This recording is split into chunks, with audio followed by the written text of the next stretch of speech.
Hello and welcome to session. तो चलिए start करते हैं। जो हमने स्टार्ट किया था कल, उसको कंटिन्यू करेंगे, राइट। हमने कल स्टार्ट किया था जो फ्रीडम स्ट्रगल है ड्यूरिंग द गांधीयन फेज। क्योंकि जब हम फ्रीडम स्ट्रगल की बात करते हैं, हम स्टार्ट कहाँ से करते हैं? रिवोल्ट ऑफ 1857 से बात करते हैं। उसके बाद जो मेन है वो कांग्रेस की फॉर्मेशन यानी कि 1885 से बात करते हैं। कहाँ तक? 1947।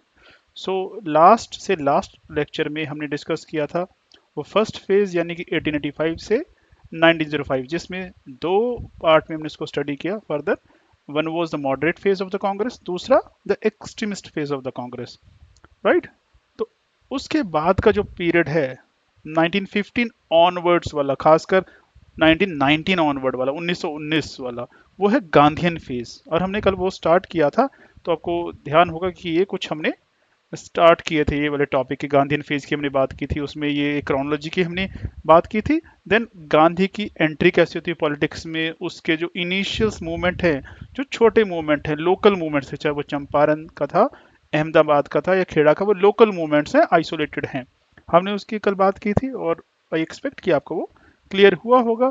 फिर गांधी जी कैसे आ रहे हैं मेन पॉलिटिक्स में, रॉलेट एक्ट की हमने बात की थी। रॉलेट एक्ट क्यों पास हुआ, उसके रिजल्ट क्या निकले, उसकी प्रोविजंस क्या थी कि लोग उससे नाराज हुए, उसकी प्रोविजन ऐसी थी। और प्रोटेस्ट स्टार्ट हुए जिसमें गांधी जी को बुलाया गया और गांधी जी ने सत्याग्रह शुरू किया। That was the Rowlatt satyagraha, right. Strikes वगैरह ये हमने डिस्कस किया था। अल्टीमेटली उसी का एक कंसिक्वेंस था जलियांवाला बाग मैसेकर हुआ, राइट। क्योंकि लोग प्रोटेस्ट कर रहे हैं उस एक्ट को लेके, और जो दो लीडर्स थे सैफुद्दीन और सत्यपाल, उनकी अरेस्ट को लेके वो प्रोटेस्ट कर रहे थे, जहां पे जनरल डायर ने जो है फायरिंग का ऑर्डर दे दिया। ये कल हमने डिस्कस किया था, मैं सिर्फ उसको रिकैप कर रहा हूँ कि उसके बाद क्या हुआ। साथ में एक इवेंट और है कि खिलाफत एक मूवमेंट था, वो स्टार्ट किया गया था, राइट। तो जो खिलाफत मूवमेंट है वो मुस्लिम ने स्टार्ट किया था। क्यों स्टार्ट किया था? क्योंकि Muslims they were not happy with the policies of the Britishers towards the caliph. जो खलीफा था मुस्लिम का, स्पिरिचुअल लीडर्स, उसके अगेंस्ट जो पॉलिसीज थी उसको लेके मुस्लिम नाराज थे। ये वही लोग थे जो पहले ब्रिटिशर्स की सपोर्ट कर रहे थे, जिन्होंने कांग्रेस के अपोजिट मुस्लिम लीग बनाई थी। और लखनऊ पैक्ट के बाद ये इकट्ठे हो चुके थे। अब 1919 में, क्योंकि 1918 में क्या हुआ था, वर्ल्ड वॉर खत्म हुई थी, तो 1919 में ये खिलाफत मूवमेंट स्टार्ट किया जिसमें इन्होंने गांधी जी को बुलाया था। और गांधी जी यहाँ पे क्या कर रहे हैं कि गांधी जी उसको स्टार्ट करने के, लॉन्च करने के लिए उन्होंने कहा कि अब हम एक मूवमेंट लॉन्च करेंगे। सो दो चीज को लेके, वन वाज द खिलाफत इशू और दूसरा जलियांवाला बाग मैसेकर, जिस पे गांधी जी ने सरकार से बात की। पर सरकार ने क्या किया, एक इंक्वायरी कमीशन बिठाया जिसका नाम था हंटर कमीशन, और कह दिया कि यहाँ पे जनरल डायर की कोई गलती नहीं है, उसने अपनी ड्यूटी पूरी की और कुछ नहीं। तो इसलिए गांधी जी को नॉन कॉपरेशन मूवमेंट लॉन्च करना पड़ा था। 1920 में ये लॉन्च हुआ है और 1922 तक चला है। इसमें खास बात क्या है कि 2 साल चलने के बाद इसको सडन इसको रोक दिया गया। सडन क्यों रोक दिया गया? क्योंकि चौरा चौरी, जो चौरी चौरा एक जगह है, कहाँ पे? गोरखपुर। ये आपको पता होना चाहिए। गोरखपुर एक डिस्ट्रिक्ट है ईस्टर्न उत्तर प्रदेश में, वहां पे गांव था चौरी चौरा। वहां पे एक इंसिडेंट हुआ था, वायलेंट इंसिडेंट था, लोगों ने पुलिस वालों को मार दिया था, राइट। उनके थाने में जो था पुलिस स्टेशन, उसमें आग लगा दी थी और वो मर गए। जिस वजह से गांधी जी ने ये जो मूवमेंट था नॉन कॉपरेशन, उसको विड्रॉ कर लिया। अब ये तो हम बात करें अभी प्री के लिए। मेंस के लिए जब हम देखो इसमें बात करेंगे, इसको थोड़ा सा इलेबोरेट करेंगे, राइट। मेंस में सवाल ये आता है कई बार कि what were the main reasons for the withdrawal of non cooperation movement. की नॉन कॉपरेशन मूवमेंट को रोकने के पीछे जो असली कारण है वो क्या थे, ये इसको एनालाइज कीजिए कि गांधी जी ने नॉन कॉपरेशन मूवमेंट को क्यों रोका। सिर्फ एक इंसिडेंट की वजह से, चौरी चौरा। देखो 2 साल हो गए किसी मूवमेंट को चलते हुए जिसमें पूरा हिंदुस्तान के साथ लगा हुआ है, आम बंदा भी लगा हुआ है, क्योंकि ये ऐसा मूवमेंट है जिसमें मासेस जुड़ चुके हैं। अभी तक मासेस नहीं जुड़ी थी, ना मॉडरेट्स ने उनको जोड़ा, ना एक्सट्रीमिस्ट उनको जोड़ पाए। ये गांधी जी का कंट्रीब्यूशन है कि वो आम आदमी को इसमें जोड़ पाए, ऐसा इशू था। तो वो हम बात करेंगे कि सिर्फ चौरी चौरा इंसिडेंट के अलावा ऐसे क्या रीजन थे जिसकी वजह से गांधी जी को विड्रॉ करना पड़ा था। सो एक अकेला रीजन नहीं हो सकता जो हिस्टोरियन मानते हैं, वो मेंस के पर्सपेक्टिव से। तो अभी इसको समझ लेते हैं यहाँ पे क्या हो रहा है, राइट। तो ये हमने कल बात की थी। उसके बाद अब बात करते हैं कि आगे क्या हुआ। आगे क्या हुआ था, सेकंड मूवमेंट की हम बात करेंगे, सिविल डिसओबीडियंस मूवमेंट की। तो हमने यही कहा था कि पहला जो मूवमेंट है नॉन कॉपरेशन मूवमेंट, उसके कुछ रीजंस थे और कुछ कंसिक्वेंसेस थे, वो हमने पढ़े, रीजंस पढ़े तो वहां से आइडिया लग जाता है। उसी तरह से सिविल डिसओबीडियंस मूवमेंट के भी कुछ रीजंस होंगे उसके लॉन्च होने के, और फिर उसके कंसिक्वेंसेस निकलेंगे। तो मेजर इवेंट्स को ध्यान रखेंगे, बीच की इवेंट्स अपने आप क्लियर हो जाएंगी। तो कौन सी इवेंट थी? देखिए, इवेंट हुई थी साइमन कमीशन। 1927 में साइमन कमीशन इंडिया आता है। अब इस पे सवाल आया क्यों था? गवर्नमेंट ने अपॉइंट किया था, क्यों अपॉइंट किया था? एक्चुअली जो मॉन्टेग्यू चेम्सफोर्ड रिफॉर्म्स थे, या भारत सरकार में जो एक्ट पास हुआ था उस टाइम की ब्रिटिश सरकार जो थी, 1919 में एक एक्ट पास किया था, उसमें एक प्रोविजन थी कि हर 10 साल बाद इंडिया की पॉलिटिकल कंडीशंस को स्टडी किया जाएगा और देखा जाएगा कुछ चेंजेस की जरूरत है या नहीं है। बट था क्या वहां पे, ब्रिटेन में जो गवर्नमेंट थी उनको था कि 10 साल कब होते हैं, 1929, पर उनको लगता था कि दोबारा इलेक्शन अगर हुए अब, तो उनमें उनकी सरकार तो नहीं बनने वाली। तो फिर जो नई सरकार आएगी, उनको लगता था वो प्रो इंडियन है, उनकी सपोर्ट करेगी, तो जो हम चाहते हैं ऐसे कानून नहीं बन पाएंगे। तो उन्होंने एडवांस में 2 साल पहले 1927 में ही ये कमीशन बना के इंडिया भेज दिया। किस चीज के लिए? कि यहाँ पे रिफॉर्म्स जो चाहिए और क्या रिकमेंडेशंस के लिए होनी चाहिए, वो इवेल्युएट करे और रिकमेंड करे कि इंडियन गवर्नेंस कैसी है, उसको इवेल्युएट कीजिए और अपना सुझाव दीजिए क्या होना चाहिए। और इसका नाम क्या था साइमन कमीशन का? Official name was Indian statutory commission. Sir John Simon इसके चेयरमैन थे, याद रख लीजिएगा। अब इंडिया में जब ये आया, इसका प्रोटेस्ट होता है, जबरदस्त प्रोटेस्ट होता है पूरे इंडिया में। क्यों होता है? सवाल बन गए। अब ये जो चीजें जो मैं बता रहा हूँ, ये क्यों बता रहा हूँ, ये बेसिकली सवाल है प्री के। कब बना इंडिया, कब आया? 1928 में इंडिया आया था जी, ये याद रखिएगा। 27 के 27 में नहीं आ गया, एक साल बाद यहाँ पे पहुंचा, क्योंकि आने में टाइम लगता था पहले, राइट। और क्यों बना, अब ये भी आपको पता है, क्योंकि इवेलुएट करना था। ये किस में थी provision? Government of India act 1919 में प्रोविजन थी। इसका नाम क्या था? ये भी अब सवाल बन गया।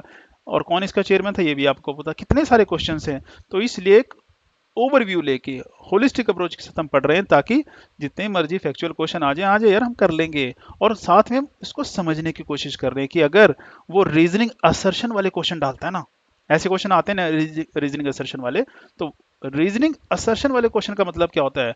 वो आपकी क्लैरिटी देखना चाहता है, वो अंडरस्टैंडिंग देखना चाहता है एग्जामिनर, कि आपको वो टॉपिक कितना समझ में आता है। तो बस हम भी वही करने की कोशिश कर रहे हैं, राइट। चलिए, अब यहाँ पे जब वो इंडिया में आया 1928 में, तो लोगों ने उसका विरोध किया, उसके खिलाफ जो है नारेबाजियां हुई और कह लीजिए प्रदर्शन हुए अलग अलग पे। क्यों हुआ? सबसे पहला रीजन ये था, why they were protest, because there was no Indian member. इसमें एक भी हिंदुस्तानी को इसमें शामिल नहीं किया गया। सो इसलिए कहते हैं it was all white commission, गोरों का कमीशन था, बस ये सारे गोरे। तो ऐसे कहा जाता है, इसका मतलब ये था कि इंडियंस को ह्यूमिलेट किया जा रहा था, कि तुम इस लायक नहीं हो कि तुम इसका मेंबर बनाया जा सके। उसका मतलब क्या है? कि तुम अभी नहीं समझ सकते कि गवर्नेंस क्या चीज होती है और गवर्नमेंट कैसे चलाई जाती है, इसलिए नहीं तुम्हें यहाँ पे हमने रखा है, राइट। और ये बड़ी बेइज्जती वाली बात होती है। तो इसीलिए सभी ने इसका बायकॉट किया। सभी ने मतलब मासेस तो करेंगे करेंगे। देखो, मासेस को कुछ नहीं पता होता, आज भी नहीं पता होता। जो उनका लीडर होगा, जो लीड करेगा, यहाँ पे पॉलिटिकल पार्टीज जो है ना उस टाइम की, वो जो लीड करी थी वो बायकॉट कर रही थी। तो उन्होंने एक स्लोगन क्या दिया? Simon go back. ये सभी को पता है। और कैसे किया? ब्लैक फ्लैग जो थे वो उनके जो है प्रदर्शन निकाले गए, ब्लैक फ्लैग निकाले गए, हड़ताल की गई, है ना। तो प्रदर्शन हो रहे हैं, हड़ताल हो रही है, झंडे दिखाए जा रहे हैं काले। और आपने सुना होगा पंजाब का इवेंट है, ये आपको पता होना चाहिए, क्योंकि पीपीएससी की बात कर रहे हैं। तो पंजाब में क्या हुआ था? एक जगह पे प्रोटेस्ट चल रहा है, वहां पे जो लीडर है वो लाला लाजपत राय हैं, वहां पे लाठीचार्ज का ऑर्डर दे दिया गया। उस लाठीचार्ज में जो लाला लाजपत राय है वो इंजर्ड हो गए, बाद में उस वजह से उनकी डेथ हो गई। और ये क्या है? एक बड़े लीडर की डेथ होना एक छोटे से इवेंट से, दिस इज समथिंग रॉन्ग। तो जो उस टाइम के यूथ ग्रुप के लीडर थे या यूथ ग्रुप था, वो क्या होता है? देखो, यूथ को ज्यादा कुछ समझ नहीं आता। क्यों नहीं समझ में आता? गर्म खून होता है और उसके अंदर नॉलेज हो सकती है, मेच्योरिटी नहीं होती, है ना। तो वो कैसे सोचता है कि हम इसका जवाब लेंगे, कैसे लेंगे? कहते बातों से नहीं होगा ना। बदला, बदला लिया। एंड भगत सिंह, आपको पता है, and his associate killed the person who was responsible for it. उन्होंने गोली मार दी उसको। चलिए, और ये कमीशन आया, इसने स्टडी किया और चला भी गया और अपनी रिकमेंडेशंस दे गया। क्या दे गया? कि जो 1919 के एक्ट में चीजें थी उसके बारे में बता गया कि पहला, जो डायरकी डाली गई थी प्रोविंसेस में उसको अबॉलिश कर दीजिए, सेंटर में डायरकी डाल दीजिए। डायरकी क्या है? बेसिकली जो सब्जेक्ट है जिस पे लॉ बनाए जाते हैं ना, कि जैसे आप बात करें खेती एक सब्जेक्ट है जिस पे कानून बनेगा, एजुकेशन एक सब्जेक्ट है जिस पे कानून बनेगा, पर ये क्यों सब्जेक्ट ऐसे बनाए जाते हैं ताकि पता लगे किस पे कौन कानून बनाएगा। तो यहाँ पे वही थे डिवीजन, जिसको कहते हैं ना लिस्ट, है ना, एक यूनियन लिस्ट, स्टेट लिस्ट और कंकरेंट लिस्ट, बस कुछ ऐसे ही है। तो ऐसे था कि इसको गवर्नर जनरल कंट्रोल करेगा और किसको मिनिस्टर कंट्रोल करेंगे, तो ऐसे डायर की थी, राइट। दूसरा कि जो प्रोविंशियल ऑटोनॉमी है, जो स्टेट्स थे उनको ऑटोनॉमी और दे दी जाए और ज़्यादा छूट दे दी जाए, बट यहाँ पे अभी तक कोई सेंटर पे रिस्पॉन्सिबल गवर्नमेंट की बात नहीं हो रही जिसमें इंडियंस को मिलाया जाए। तो ऑब्वियस है लोग नहीं मानेंगे। अब हुआ क्या, इसका इम्पैक्ट क्या पड़ा? इम्पैक्ट ये पड़ा कि इंडियंस को एम्बेरस किया गया था, और यहाँ पे जो उस टाइम के ब्रिटिश सेक्रेटरी ऑफ स्टेट थे लॉर्ड बिरकनहेड, उन्होंने चैलेंज किया था इंडियंस को कि भाई तुम्हें इसीलिए नहीं मिलाया साथ में, इसीलिए नहीं एसोसिएट किया कि तुम लोग इस लायक नहीं हो, अगर हो तो मैं चैलेंज करता हूँ कि एक बना के दिखाओ, राइट। तुम भी बना के दिखाओ, देखते हैं क्या तुम बताते हो हमें कि गवर्नमेंट में किस चीज़ की ज़रूरत है, क्या होना चाहिए। पर उसने कंडीशन रख दी कि जो आप ड्राफ्ट करके दोगे हमें, उसकी एक शर्त है कि जितनी आपकी पार्टीज हैं इंडिया की, उनको भी मंजूर होना चाहिए, ये ना कि आप बना के दे दो दूसरी पार्टी उसको एक्सेप्ट ना करें। सो इसी को हम नेहरू रिपोर्ट कहते हैं बेसिकली, राइट। और इसी के बाद और क्या चेंजेस आए हैं कि हमारा जो टिल्ट था, पहले क्या था, हमें चाहिए था सिर्फ डोमिनियन स्टेटस, सेल्फ गवर्नमेंट की बात करते, मतलब आज़ादी की बात नहीं हुई है, पहली बार इसके बाद शिफ्ट आया हमारा किस पे, आज़ादी की तरफ। और जो यूथ था वो रेडिकलाइज हो चुका था, मरने मारने को तैयार है, वो ऐसे इवेंट अब हो रहे हैं। तो अब बात करते हैं नेहरू रिपोर्ट की। नेहरू रिपोर्ट आपको पता लग गया होगा क्यों इसकी बात हो रही है, क्योंकि चैलेंज दिया गया था साइमन कमीशन के बाद इंडियंस को कि आप बना के दिखाओ।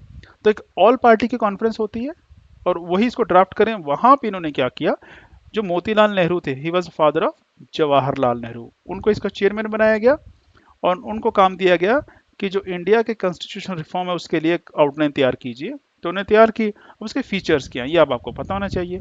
क्या बन गए, ये सवाल बन गए कितने सारे, ये भी सवाल है, ये सब सवाल हैं।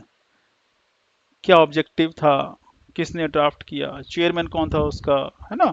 तो ये सब सवाल है। अब ये भी सवाल है कि इसके फीचर्स क्या है, फीचर्स क्या मांग रहे हैं। अभी तो हमने कहा था आज़ादी, यहाँ डोमिनियन स्टेटस लिखा है। देखिए ऐसा है, नेहरू रिपोर्ट में initially it was dominion status जो मांगा गया था, बट बाद में जो यूथ ग्रुप था, youth Jawaharlal Nehru and associates, अब उनके ऊपर इन्फ्लुएंस जो था वो यूरोपियन इन्फ्लुएंस था, उनकी आइडियोलॉजी थी ना बाहर की, सोशलिज्म वगैरह, उसका इन्फ्लुएंस था।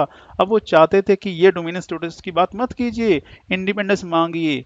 बट अभी नेहरू रिपोर्ट जो है वो उस चीज़ के लिए तैयार नहीं थी, इसलिए बाद में एक मिडिल पाथ निकाला कि ऐसा है, हम डोमिनियन स्टेटस ही मांगेंगे अभी सरकार से, बट अगर सरकार ने हमारी बात नहीं सुनी फिर हम क्या मांगेंगे, फिर आज़ादी मांगेंगे। और यही हुआ, सरकार ने बात नहीं सुनी थी, इसलिए उन्होंने जो अपनी डिमांड है, मीन्स कांग्रेस ने अपनी डिमांड या ऑब्जेक्टिव चेंज कर दिया। अभी तक किसी पार्टी का ऑब्जेक्टिव याद रखिएगा, अभी तक किसी पार्टी का ऑब्जेक्टिव आज़ादी नहीं था। जो हम कहते हैं ना आज़ादी की लड़ाई, आज़ादी की लड़ाई वैसी लड़ाई थी नहीं कोई, किसी को आज़ादी चाहिए नहीं थी। क्यों नहीं चाहिए थी? अरे जिस सिस्टम की आप बात कर रहे हैं उस सिस्टम में लोग पैदा हुए थे, ये नहीं उनके सामने कोई आया और उनकी जमीन पे कब्जा करके बैठ गया, नहीं। 1764 बैटल ऑफ बक्सर हमने पढ़ा था, 1764। अब क्या चल रहा है, 1928। कितने हो गए, कितने हो गए, कितने हो गए बताइए जरा। 200 साल होने वाले हैं, 150 तो ऊपर हो गए, है ना। अब जब 150 साल हो चुके हैं, 150 साल में आप जहां पैदा हुए, 150 साल से वहां कुछ चल रहा है, तो आपको क्या लगेगा, दिस इज रूटीन। तो आज़ादी नहीं मांगोगे आप, आपको लगेगा यही तो सरकार है, ब्रिटेन गवर्नमेंट जो है वही आपकी सरकार है। तो उससे हक मांग लो कि हमें भी दे दो, किस चीज़ का हक, कि हम खुद इसमें पार्टिसिपेट करके कुछ कंट्रीब्यूट कर सकें। वो ये तो कह नहीं सकते कि यहाँ से दफा हो जाओ, निकल जाओ यहाँ से, ऐसा नहीं कह सकते ना। ये तो अभी तक पैसेज ऑफ टाइम चीजें हो रही हैं। कब से हो रही हैं, 1885 से, 1885 से स्टार्ट हुआ है। वहां से अचानक ही शुरू हुआ, उससे भी पीछे हमने बात की इसी, कहां से, जो वो पॉलिटिकल ऑर्गेनाइजेशंस बननी स्टार्ट हुई थी, लैंड होल्डर सोसाइटी, कब, 1836। यानी कि इससे 100 साल पहले से हमने कोशिश की। 100 साल बाद मतलब बहुत कुछ बदल जाता है 100 सालों में भाई, ऐसा नहीं है। It's not an easy task. हमें लगता जरूर है कि कितना आसान है, ऐसे कर देंगे वो कर देंगे, ऐसा नहीं होता है, कभी नहीं होता है। चलिए एनी हाउ, तो अभी तो सिर्फ इतना ही डोमिनियन स्टेटस की बात की जा रही है। बिल ऑफ राइट्स ये क्या होता है? फंडामेंटल राइट है, सिंपल सी बात करें तो फंडामेंटल राइट की बात की उन्होंने कि हमें फंडामेंटल राइट चाहिए। अब अडल्ट सफरेज, वो आपको पता है कि वोटिंग राइट सभी को मिलने चाहिए, यूनिवर्सल वोटिंग राइट होने चाहिए, उसको कहते हैं अडल्ट सफरेज। सेकुलर स्टेट की बात की इन्होंने कि स्टेट का कोई रिलीजन नहीं होना चाहिए, फेडरल स्ट्रक्चर होना चाहिए। फेडरल स्ट्रक्चर क्या होता है? सेंटर गवर्नमेंट और स्टेट गवर्नमेंट अलग अलग बीच में पावर होनी चाहिए कि सेंटर के पास अपनी पावर है, होगी, स्टेट को पावर देनी पड़ेगी, ऑटोनॉमी देनी पड़ेगी, जैसे आज है आपकी, राइट। जॉइंट इलेक्टोरेट, इसका मतलब क्या था कि पहले मुस्लिम्स को अलग आज़ादी दे दी गई थी। कब? एक एक्ट पास हुआ था 1909 में, गवर्नमेंट ऑफ इंडिया एक्ट कहते हैं उसको, 1909, और उसको मिंटो मॉर्ले रिफॉर्म भी कहते हैं, मिंटो मॉर्ले रिफॉर्म भी कहते हैं। ये क्यों पास किया था? क्योंकि कांग्रेस थी ना, उसके अगेंस्ट मुस्लिम लीग बनाई थी ना, तो मुस्लिम लीग को क्या कहा था कि तुम्हारा भी लीडर होना चाहिए। तो यहाँ पे वो प्रोविजन डाली थी कि तुम अपना लीडर खुद इलेक्ट करोगे, वहां पे हिंदूज अपना लीडर इलेक्ट करेंगे, यानी कि एक ही जगह से अगर इलेक्शन होगा तो हिंदूज की तरफ से अलग कैंडिडेट खड़ा होगा और मुस्लिम्स की तरफ से अलग कैंडिडेट खड़ा होगा। दिस इज समथिंग डिफरेंट, बड़ा अजीब सी चीज है ये, कि अगर मान लीजिए एमएलए का इलेक्शन है, एक कंस्टिट्यूएंसी से एक एमएलए खड़ा होता है, नहीं, एक कंस्टिट्यूएंसी से रिलीजन के बेस पे दो एमएलए खड़े होंगे, और मुस्लिम एमएलए को सिर्फ मुस्लिम वोट देंगे और हिंदू एमएलए को सिर्फ हिंदू वोट देंगे। ये इंट्रोड्यूस किया था कब? मिंटो मॉर्ले रिफॉर्म से, जो 1909 में हुए थे, है ना। और 1919 में वो चीज किसको दे दी गई? डिप्रेस्ड क्लासेस, सिख, उनको भी दे दी गई थी। यहाँ पे बात की गई कि ये नहीं होना चाहिए कि रिजर्वेशन दे दो पर जॉइंट इलेक्टोरेट नहीं देना, कि ये एक ही एमएलए खड़ा होगा और वहां पे जितने एमएलए, आप सीट रिजर्व कर दीजिए मुस्लिम्स के लिए, दो चार, जो भी जितने भी परसेंटेज करनी है, और इसके अगेंस्ट ही मुस्लिम लीग, राइट, बाकी सब सपोर्टिंग है, यहाँ पे नहीं है। उसके अलावा उन्होंने कहा पार्लियामेंट्री सिस्टम होना चाहिए, कि सेंटर में एक रिस्पॉन्सिबल गवर्नमेंट होनी चाहिए। ये हमने प्रोविजंस दी थी, पर गवर्नमेंट कहाँ सुनने वाली थी? नहीं सुना गवर्नमेंट ने। कब किए? ये है 1928 की, टाइम दिया गया, साल का दिया गया। साल का मतलब क्या है? 1929। सो वहां पे सेशन हुआ, लाहौर सेशन का मतलब, जब भी हम बात करेंगे ना, सेशन, सेशन मतलब कांग्रेस का session. So this was Indian national Congress का सेशन, आईएनसी सेशन, कहाँ पे? जो कि लाहौर में हुआ था। कब हुआ था? 1929 में। और होता कब था ये आपको पता है? दिसंबर के लास्ट वीक में होता है। अब यहाँ पे बैठ के डिसाइड किया कि हाँ जी, क्या हुआ कि नेहरू रिपोर्ट आपने बनाई, सरकार को दी, तो जो यूथ विंग था उन्होंने पूछा क्या हुआ, क्या मिला आपको? वो कहते सरकार ने तो बात भी नहीं सुनी, सरकार ने तो ध्यान भी नहीं दिया। तो जो यूथ ग्रुप था वो क्या, बताइए अब क्या करना है। और खास बात क्या है यहाँ पे, जो प्रेसिडेंट था कांग्रेस का, वो यूथ ग्रुप का ही बंदा था, and he was Jawaharlal Nehru. तो ऑब्वियस अब कुछ तो बदलाव आएगा। He was the youngest Congress president of the time, right.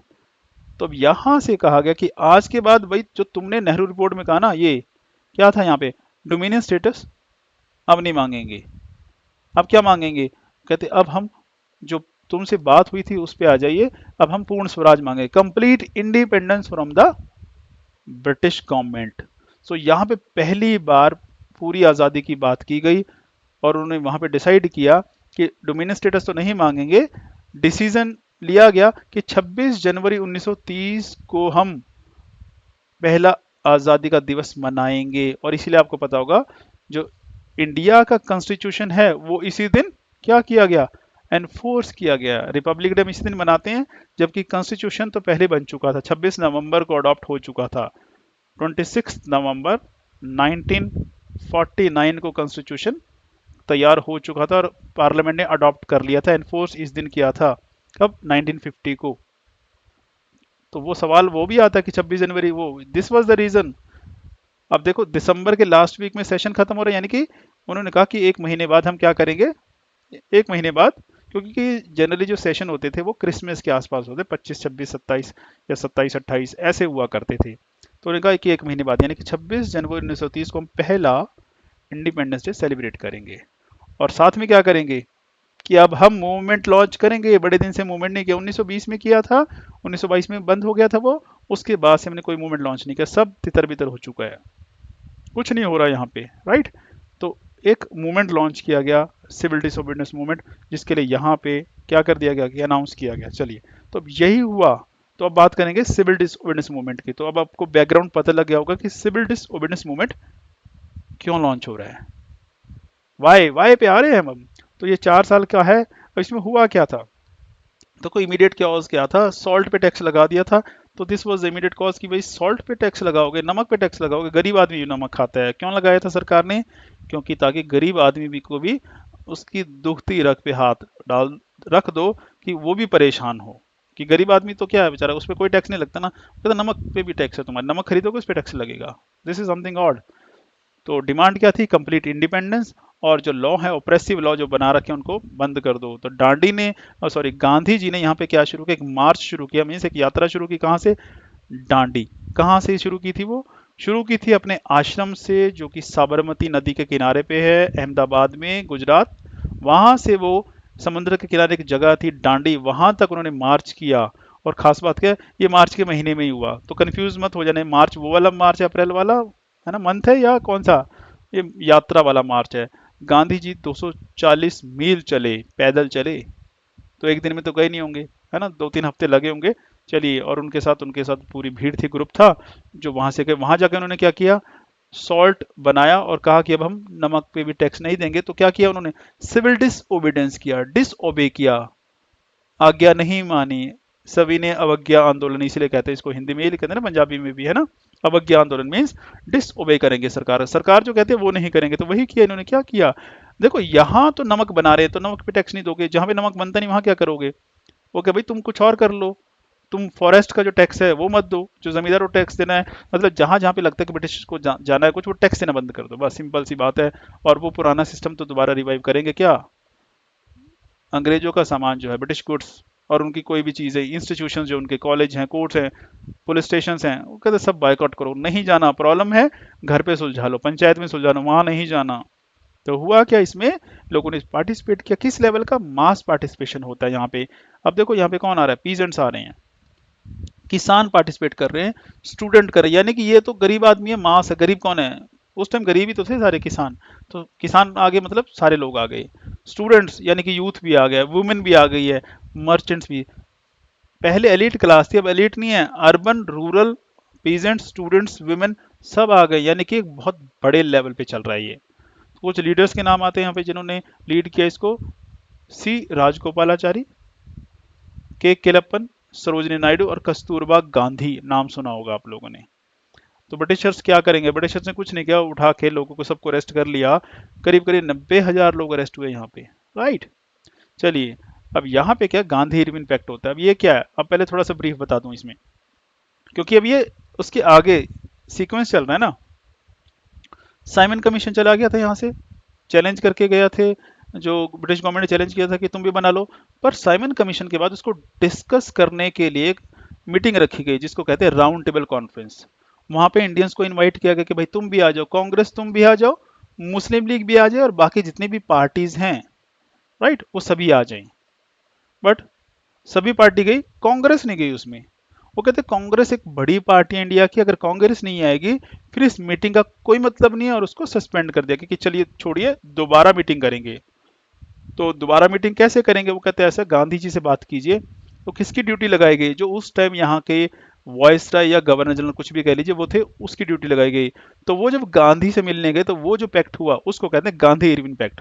So background क्या है कि गांधी इरविन पैक्ट क्यों हुआ है, इसलिए हुआ है ताकि वो गांधी जी से बात कर सके और गांधी जी को सेकेंड राउंड टेबल कॉन्फ्रेंस में इनवाइट कर सके। तो हुआ क्या यहाँ पे, पहला कि उसने गांधी जी को कहा कि गांधी जी मूवमेंट को सस्पेंड कर दीजिए। गांधी जी कहते ओके कर देता हूँ, एकदम नहीं हुआ। So this is the basically result. दूसरा, आप राउंड टेबल कॉन्फ्रेंस में आइए, लंदन में हमने रखी है तो वहां पे आपको आना पड़ेगा। तो गांधी जी ने भी कंडीशन रख दी कि ठीक है, हम इसको बंद कर देते हैं, हम इसमें भी आ जाते हैं। कंडीशन क्या है कि जितने लोग आपने अरेस्ट किए उनको रिलीज कर दीजिए, दिस इज नंबर 1। नंबर 2, जिनकी प्रॉपर्टी आपने कन्फिस्केट की है उसको वापस दे दीजिए। नंबर 3, भगत सिंह को आपने अरेस्ट किया था, उसने असेंबली में बॉम्ब फेंका था, है ना, उसने सैंडर्स को मारा था, उसको फांसी की सजा सुनाई है आपने, कैपिटल पनिशमेंट दी है, उसको माफ कर दीजिए या उसकी जो सेंटेंस है पनिशमेंट का उसको कन्वर्ट कर दीजिए इम्प्रिजनमेंट में, है ना। अब यहाँ पे जो भी हुआ, डिस्कशन हुई, हिस्टोरियन सेज कि गांधी जी ने एफर्ट्स किए थे काफी, बहुत सारे उसके बाद भी लेटर लिखे हैं, बट अल्टीमेटली क्या हुआ कि वो नहीं कन्विंस करा पाए और बाकी चीजों के लिए मान गए। तो ये हुआ कि गांधी जी के पैक्ट के बाद जो पॉलिटिकल प्रिजनर्स थे उनको रिलीज कर दिया गया और सॉल्ट बनाने का जो अधिकार था वो दे दिया गया, कंडीशन पे कि पर्सनल यूज के लिए आप बना लीजिए, मना नहीं करेंगे, है ना। गांधी जी गए, कॉन्फ्रेंस अटेंड की, बट वहां पे क्या हुआ, वहां पे कुछ अलग मुद्दा शुरू हो गया। वहां पे ये था, अंबेडकर जो थे, भीमराव अंबेडकर, वहां पे उन्होंने एक नई डिमांड रखी कि जो डिप्रेस्ड क्लासेस हैं उनको सेपरेट इलेक्टोरेट दिया जाए, उनकी भी सुनी जाए, जो कि उनको भी कहते नहीं दिया जा रहा है ना, उनको रिजर्वेशन वगैरह ऐसा कुछ अलग दिया जाए। उस चीज को लेके गांधी जी सेट की थी कि सोसाइटी में डिवीजन हो रही है ना, तो उसके बेसिस पे हम बंटने नहीं देंगे हिंदुस्तान को, और गांधी जी उससे वॉकआउट कर गए। वो कहते यार गांधी जी तो आए कांग्रेस की तरफ से, वही अब चले गए, अब कौन बात करेगा, तो मतलब ये भी फेल हो गए। गांधी जी वापस आए और क्या किया उन्होंने, वो कहते दोबारा से सिविल डिसओबीडियंस मूवमेंट लॉन्च कर दो, दोबारा से लॉन्च कर दिया गया। बट अब क्या हो गया था, धीरे धीरे देखो 1930 में शुरू हुआ है ना, 30 में शुरू हुआ है, 32 की बात हो रही है, यहाँ पे 2 साल हो गए हैं, तो 2 साल लोग थक जाते हैं, तो धीरे धीरे 34 में आके ये खत्म हो गया, क्योंकि उसके बाद गांधी भी चले गए। गांधी जी कहाँ चले गए, गांधी ने कहा कि मुझे अब हरिजनों की सेवा करनी है, तो उसमें चला जाऊंगा, बट बीच में भी कुछ हो उसकी बात करेंगे, राइट। बीच में यहाँ है नहीं है, चलिए मैं बता देता हूँ बीच में क्या हुआ है। बीच में एक चीज हुई है कि जब गांधी जी वापस आ गए थे और उन्होंने सिविल डिसोबीडियंस मूवमेंट दोबारा से स्टार्ट कर दिया था, तो जो गवर्नमेंट थी उन्होंने जो बी आर अम्बेडकर ने मांगा था वो दे दिया, और उसको कहते हैं McDonald award, McDonald award, communal award भी कहते हैं, right, communal award. Communal award ज्यादा किताब में मिलेगा आपको, मैकडोनल्ड तो नहीं मिलेगा, अगर क्योंकि राम से मैकडोनल्ड ने अनाउंस किया था, इसलिए मैकडोनल्ड अवार्ड है ये। इसमें क्या था कि जो उनकी डिमांड थी डिप्रेस क्लासेस की वो दे दी गई। अब इस चीज को लेके गांधी जी ने प्रोटेस्ट स्टार्ट कर दिया। प्रोटेस्ट कैसा करते थे गांधी जी, भूख हड़ताल। कहाँ पे हैं, गांधी जी जेल में है एक्चुअली, राइट, कि अब गांधी जी को अरेस्ट कर लिया गया था और वो जेल में, तो जेल में जब उनको पता लगा कि ऐसा कुछ हो गया है, गांधी जी ने वो भूख हड़ताल कर ली। और जब लीडर्स को पता लगा कि गांधी जी हंगर स्ट्राइक पे हैं, किस वजह से हैं, वो कहते मैं नहीं इसके सपोर्ट में हूँ, कि नहीं मिलना चाहिए ऐसा, आप सोसाइटी को डिवाइड करना चाहते हैं। तो उन्होंने एक मीटिंग अरेंज कराने की कोशिश की अंबेडकर और गांधी की, तो पूना में था, तो पूना में अंबेडकर और गांधी के बीच में एक पैक्ट साइन होता है जिसको कहते हैं पूना पैक्ट। सो इसके बाद एक पूना पैक्ट साइन होता है जिसमें गांधी जी प्रपोजल देते हैं कि ऐसा कीजिए, आप जो आपको दिया गया उस पे बात को छोड़ दीजिए, आपके लिए सीट रिजर्व कर देते हैं, कि जो डिप्रेस्ड क्लासेस हैं उनकी सीट हम रिजर्व कर देंगे लेजिस्लेचर में, अलग नहीं होंगी। तो अंबेडकर जो है वो मान गए। तो इस तरह से बाद में जो कम्युनल अवार्ड था वो भी मॉडिफाई कर दिया गया, तो कोई लेना देना नहीं है। चलिए अब मूवमेंट तो खत्म हो गया है, अब हो क्या रहा है, ये पीरियड चल रहा है 1932 के बाद का। अब यहाँ पे थर्ड राउंड टेबल कॉन्फ्रेंस होती है, वो अपनी सजेशंस जो थी डिस्कशंस के बाद दे देती है, और एक एक्ट पास होता है, government of India act 1935, act 1935, ठीक है। इसमें प्रोविजन थी डाली गई कि फेडरल स्ट्रक्चर होगा इंडिया का, ऐसा ऐसा होगा, बट इसको लागू नहीं किया गया, क्योंकि उसके बाद तो कुछ और ही होने लगा हिंदुस्तान में, बादल छाने लगे ना, लड़ाई के, वॉर के, सेकेंड वर्ल्ड वॉर के।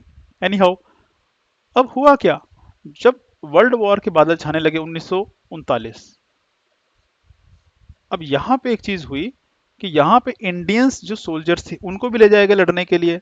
अब इससे जो पॉलिटिकल पार्टीज उनको लगा दिस इज समथिंग रॉन्ग, हम क्यों बीच में जाएं, हम क्यों घसीटे जा रहे हैं, उनको लगा कि अब हमें लड़ना पड़ेगा। अब एक इशू था, डेलिब्रेशंस की गई, मीटिंग्स हुई कि क्या करना चाहिए। अब एक चीज सामने आई कि अभी हम इतने पावरफुल तो है नहीं, एक मूवमेंट खत्म किया दोबारा मूवमेंट नहीं शुरू हो सकता। आप मास को एक साथ लड़वा रहे हो, एक साथ आपके साथ खींच के चल रहे हो, इतने साल तक मासिस आम आदमी नहीं लड़ सकता, उसको रोटी भी कमानी है अपनी। तो मूवमेंट अभी पॉसिबल नहीं था। फिर एक चीज और लगी, अगर नहीं मूवमेंट चलाया तो अंग्रेजों को लगेगा कि ये तो कमजोर लोग हैं, इनको तो दबा दो यार, ये तो अगर इनको मूवमेंट चलाना चलाते।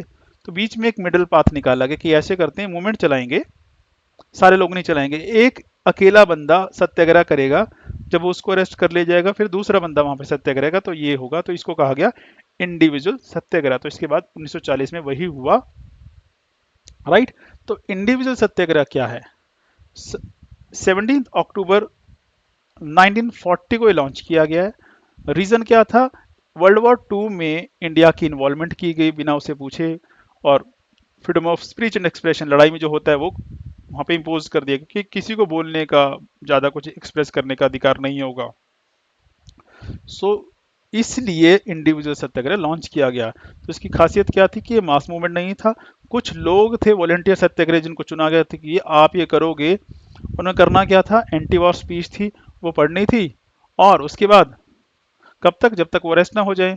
स्लोगन, इसको स्लोगन था जो वो बोलते थे, war is unjust we will not support it, क्योंकि बेसिकली पर्पस था वर्ल्ड वॉर टू के खिलाफ कि अंग्रेज उसमें इंडियंस को ना घसीटे, है ना। तो एक अरेस्ट हो जाता तो उसके बाद नया सत्याग्रही नॉमिनेट कर दिया जाता था। तो ये सवाल आते हैं कई बार कि वॉज द फर्स्ट सत्याग्रह जिसको अरेस्ट किया गया था, विनोबा भावे थे। दूसरा कौन था? जवाहरलाल नेहरू थे। तीसरा कभी पूछने गया, आपको पता नहीं, ब्रह्मदत्त थे। तो ऐसे करते करते करीब करीब 25,000 लोग अरेस्ट हुए थे, राइट। तो इसकी सिग्निफिकेंस यही है कि भाई इससे ये तो लगा कि जो हम रेजिस्टेंस शो कर रहे थे उसका मोमेंटम हमने मेंटेन करने की कोशिश की, और जो गांधी जी जो थे उन्होंने ये भी देखा कि लोगों के अंदर सत्याग्रह की स्पिरिट है या नहीं है, या अभी वायलेंट हो जाएंगे, ये कुछ चीजें हैं, राइट। और इस चीज से जो आगे वाले मूवमेंट हैं उसके लिए तो बैकग्राउंड यहाँ से बनती जा रही है, फाउंडेशन यहाँ से स्टार्ट हो रहा है। अब एक चीज अंग्रेजों को खा रही थी कि ऐसा है, इंडिया की सपोर्ट जरूरी है हमें, और ऊपर से अमेरिका प्रेशराइज कर रहा था इंग्लैंड को कि इंडिया की सपोर्ट लो, उसके बिना पॉसिबल नहीं है। अगर इंडिया की आर्मी नहीं जाएगी लड़ने, फिर आप कैसे जीतोगे? क्योंकि आर्मी तो इंडिया के पास बड़ी है ना, इंग्लैंड के पास इतना कहाँ कुछ था। तो उन्होंने एक डेलीगेशन भेजा जिसको क्रिप्स मिशन बोलते हैं, 1942 की बात है। किस चीज के लिए? इसी चीज को लेके कि डिस्कस करते इंडिया से, यार ऐसे थोड़ी होगा। तो मार्च 1942 में ये आता है, ब्रिटिश वॉर कैबिनेट थी उसने भेजा था, चर्चिल उस टाइम प्राइम मिनिस्टर थे। और जो क्रिप्स मिशन आया उसका हेड कौन था? सर स्टैफर्ड क्रिप्स, जो कि पॉलिटिशियन थे ब्रिटेन के। और गोल क्या था? कि इंडिया का कोऑपरेशन गेन करना वर्ल्ड वॉर टू के लिए, है ना। क्या कह के कि जब लड़ाई खत्म हो जाएगी आपको सेल्फ गवर्नमेंट का मौका हम देंगे, हम प्रोविजन करेंगे आपके लिए। तो यही प्रपोजल थे। उसने उन्होंने आके क्या दिया इंडियंस को? क्या बोला कि आपके लिए जब लड़ाई खत्म हो जाएगी हम डोमिनियन स्टेटस देंगे। आपको यही चाहिए था, आप यही तो मांग रहे थे, नेहरू रिपोर्ट में भी यही था। उससे पहले बस स्वराज स्वराज कर रहे थे, तो चलो दिया, जब लड़ाई खत्म होने दो। पर एक चीज सोचना, अंग्रेज क्या कह रहे हैं अब? अंग्रेज अब खुद कह रहे हैं कि हम आपको डोमिनियन स्टेटस देंगे। जब हम मांग रहे थे उन्होंने नहीं दिया, अब वो दे रहे हैं। बट अब हम नहीं मांग रहे हैं, अब हम क्या मांग रहे थे? Independence, complete independence from the British government या British rule. This is something odd. चलिए, अब हो क्या रहा है कि दूसरा उन्होंने कहा कि हम कॉन्स्टिट्यूंट असेंबली बनाएंगे जो कि फ्यूचर का कॉन्स्टिट्यूशन बनाएगी, और जो प्रोविंसेस होंगे उनको राइट देंगे कि वो उससे अलग हो सकें, यूनियन से अलग हो सकें, है ना, मर्जी होगी कहाँ जाना नहीं जाना। और डिफेंस का जो कंट्रोल है वो अभी तक हम रखेंगे जब तक लड़ाई, उसके बाद आपको दे देंगे। मतलब उन्होंने प्रपोजल सारे दिए, पर इस वजह से जो पहला है डोमिनियन स्टेटस, वो तो पहला ही तो प्रपोजल ठीक नहीं है, तो हम कैसे मान ले? तो फेल हो गया, राइट। फेल कैसे हो? कांग्रेस ने इसको रिजेक्ट कर दिया। ये स्टेटमेंट याद रखिए क्या यहाँ पे लिखा है, गांधी जी ने इसको क्या कहा था, या क्रिप्स मिशन के बारे में गांधी जी ने क्या कहा, या ये किसने कहा? Cripps mission is a post dated cheque on a crashing bank, कि एक वो बैंक जो फेल हो रहा है ना, जो खुद गिर रहा है, वो एक चेक दे रहा है, वो भी कब का? पोस्ट डेट का, बाद वाली डेट का, कि 4 महीने बाद कैश करा लेना भाई इसको, या 4 साल बाद, राइट। दूसरा जो उन्होंने अधिकार दे दिया था किसको? प्रोविंसेस को, जो किंगडम्स थी, कि वो राइट टू सिसीड है, कि वो हट सकती हैं, एरिया दे सकती हैं, हट सकती हैं, छोड़ के जा सकते हैं। तो बेसिकली वो उनको मंजूर नहीं था। और तीसरा जो था कि आपने कहा पावर ऑफ ट्रांसफर कब करेंगे, जो भी करेंगे वॉर के बाद, वो कहते अभी दो जो देना है। तो this was the reason. Muslim League को ये इसलिए पसंद नहीं आया, कहते इसमें पाकिस्तान नजर नहीं आ रहा, है ना, क्योंकि 1940 में एक प्रपोजल उन्होंने ड्रॉ किया था कि पाकिस्तान लेंगे, पाकिस्तान रेजोल्यूशन, राइट। तो हिंदू महासभा थी, सिख, वो भी इसके अगेंस्ट हो गए थे, और ब्रिटिश जो कंजर्वेटिव्स थे वो भी इसकी सपोर्ट में नहीं थे, हुआ क्यों? जो भी हमने बात की कि कोई ट्रांसफर ऑफ पावर यहाँ पे नहीं है, ये कोई ऑफर नहीं लगा, सबको ये लगा कि ये तो उनकी चाल चाल है एक तरह से। और एक और चीज सामने आई कि ब्रिटिशर और इंडियन लीडर थे, उनके बीच में कोई अब ट्रस्ट वाली चीज नहीं थी, अगर होता तो हो ना जाता। चलिए एनी हाउ, इसी का रिजल्ट था सीधा सीधा क्विट इंडिया मूवमेंट। क्यों? क्योंकि जब ये हो रहा है तो जापान ने इंडिया पे अटैक किया था, और इंडिया में जापान की आर्मी जो है वो अंदर आ चुकी थी बॉर्डर्स पे, जो नॉर्थ ईस्ट वाला एरिया है वहां पे, ये सभी को पता है। वो जापान कम था, उसमें इंडियन नेशनल आर्मी ही थी, जिसको कहा जाता है वो सुभाष चंद्र बोस वाली आर्मी, सभी ने सुनी होगी स्टोरी। तो गांधी जी सेट कि अगर यहाँ पे जापान ने अटैक किया, वो किसकी वजह से किया है? कहते हमारी वजह से नहीं किया, हमें नहीं मारने आ रहे कोई, ये अंग्रेजों की वजह से किया। इसलिए उन्होंने क्या कहा कि अंग्रेजों भारत छोड़ो। तो उसी को हम कहते हैं कि ये गांधी जी ने एक नया लॉन्च किया movement, quit India. So quit India movement किस लिए स्टार्ट हुआ? In reaction to the Cripps mission. और कब स्टार्ट हुआ? 8 अगस्त 1942। कहाँ पे? बॉम्बे। जगह का नाम है गोवलिया टैंक मैदान, वहां से स्टार्ट हुआ। राइट। और इसी को, क्योंकि अगस्त के महीने में हो रहा है, इसलिए इसको अगस्त क्रांति भी बोलते हैं। तो अगस्त क्रांति के बारे में आपसे पूछे कि अगस्त क्रांति जो है कब स्टार्ट होता है, कंफ्यूज मत हो जाना, क्विट इंडिया मूवमेंट की ही वो बात कर रहा होगा। राइट। सो ये क्या है कि कांग्रेस ने लॉन्च किया, यहाँ पे लीडर कौन है? महात्मा गांधी है, हमेशा वही है। सिर्फ फर्क क्या है कि यहाँ पे जो डिमांड है, ब्रिटिश रूल को इमीडिएट एंड करने की डिमांड है। स्लोगन क्या चल रहा है? डू और डाई। क्यों दिया? क्योंकि गांधी जी ने एक चीज कही सभी को कि देखिए अब हम मूवमेंट लॉन्च कर रहे हैं, और जैसा पहले होता है वही होने वाला है, कि जितने भी लीडर होंगे वो सब अरेस्ट हो जाएंगे। राइट, ये याद रखिएगा। तो आपको करना क्या है कि आपको भी समझ नहीं आएगा क्या करना है, क्योंकि लीडर कोई होगा नहीं। तो एक काम करना, या तो जो करना है वो कर देना, या फिर करते हुए मर जाना। डू और डाई, कि अपने हक के लिए लड़ना है। कैसे? डू और डाई, आपके लिए बीच में कुछ नहीं है। Right, this was the main reason. चलिए अब यही हुआ कि इमीडिएटली जितने बड़े बड़े लीडर्स है, नेहरू थे, गांधी जी थे, और पटेल थे, सभी अरेस्ट हो गए। और यहाँ पे कांग्रेस ने एक रिवोल्ट डिक्लेयर कर दिया अगेंस्ट द गवर्नमेंट। और खास बात क्या है कि ये जो मूवमेंट था, पहली बात लीडरलेस था, क्योंकि लीडर अरेस्ट हो चुके हैं। तो लीड कौन कर रहा है? अरे वही यूथ जो ग्रुप था ना, कॉलेज के स्टूडेंट, जो लोकल लीडर थे वही लीड कर रहे हैं उसको, जैसा उनका दिल करता कि आज ऐसे करेंगे, चल पड़ो। स्पॉन्टेनियस था, means it was not planned. उन्होंने प्लानिंग थोड़ी की थी अब हम मूवमेंट लॉन्च करेंगे, उसमें ऐसा करेंगे, कुछ नहीं था। अचानक लॉन्च करना पड़ा था, और वहां पे भी ऊपर से लीडर कोई है नहीं। सो स्पॉन्टेनियस था, और जब ऐसा होगा तो क्या होगा? खतरनाक रहेगा। क्योंकि बिना लीडर के तो जो आवाम है, जो मासेस हैं, जनता है, वो भड़क जाती है। और वो क्या करते पे आ जाती है? वो मरने और मारने पे आ जाती है। और ऊपर से गांधी जी कह गए थे डू और डाई। राइट। तो क्या हुआ?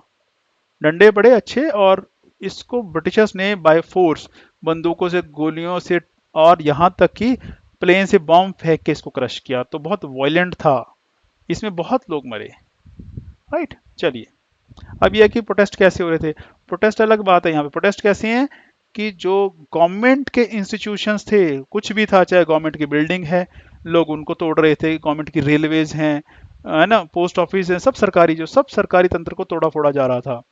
और कुछ एरिया तो ऐसे थे जहां लोगों ने वहां के ऑफिस बंद करा के अपनी खुद की जो है सरकार खुद चला ली।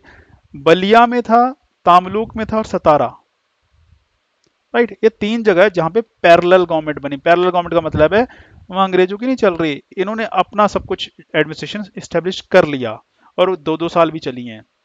यहाँ पे यूथ भी पार्टिसिपेट कर रहा है, विमेन भी है, स्टूडेंट भी है, सब है। अब स्टूडेंट क्या करते थे? स्टूडेंट कोरियर का काम करते थे यहाँ पे। ठीक है। कोरियर का काम कैसे होता है कि किसी का मैसेज क्रॉस पहुंचाना है एक दूसरे को, तो वो मैसेज ले जाया करते थे। राइट, तो ऐसे काम करते थे। बाकी ब्रिटिशर्स क्या करें? लाठीचार्ज करें, फायरिंग करें, मास अरेस्ट कर रहे हैं। तो बहुत वायलेंट रहा है ये। अब इसकी सिग्निफिकेंस क्या है? देखो, ये लार्जेस्ट है और बहुत इंटेंस नेशनलिस्ट अपराइजिंग था इंडिपेंडेंस से पहले।